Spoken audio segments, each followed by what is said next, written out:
You're welcome back. This is the Channel One newsroom here on Channel One TV. Now in more news, financial constraints continue to threaten the educational aspirations of young people in the Amansie South and West districts, with many on the verge of abandoning their dreams due to lack of support. Education authorities warn that students from less privileged homes often give up on tertiary education because of funding challenges. Channel One News' Middle Belt Bureau Chief Hafiz Tijani reports.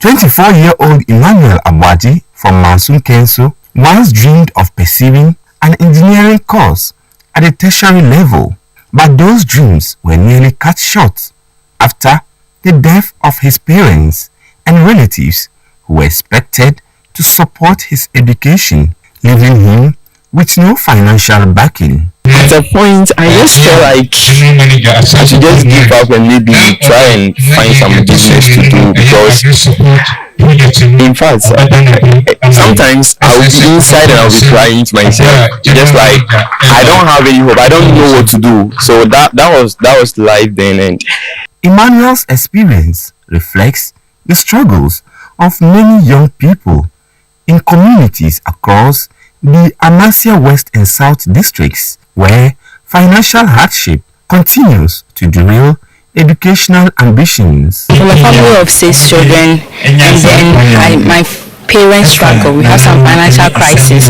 So my mother and my grandfather do take care of me from JHS. So when I was at JHS, my grandfather was taking care of me, and now he's a pensioner. So for my financial background, it has been a lot of struggles. Authorities of the Ghana Education Service in the districts say the growing trend of brilliant students abandoning their tertiary education aspirations is worrying and poses a long-term threat to human resource development in the area. It is not everybody that will be involved in the mainstream cocoa farming or the galamsey activity. There are others that are in the middle line who are outliers that would need support such as this. I was privileged to be part of the team that did the selection. We had very brilliant students that didn't have any support. Because of that, he had stayed at home for the past 4 years only to come and benefit from this one, and he came with aggregate 7. In response, Asanko Gold Ghana Limited, through its 5-year social and economic development plan, has introduced a scholarship scheme to support needy but brilliant students. Under the initiative, 15 students from host communities are selected through a transparent process. I will pick this item because we've seen a lot of them, do very good students, are not getting the support to continue education, and we felt there was a need to come on board and bring them also along the line. For a start, we're running 15 students every year. We have 15 students, support them throughout the 4 years or 3 years of that program until the 5th year. Then after the 5th year, we'll come back and do an evaluation of the whole exercise and see how much it is impacted on the community. Then we can go forward from that stage. For beneficiaries like Emmanuel, the scholarship has brought renewed hope. so very grateful to the Asanko Group Mind for this great opportunity.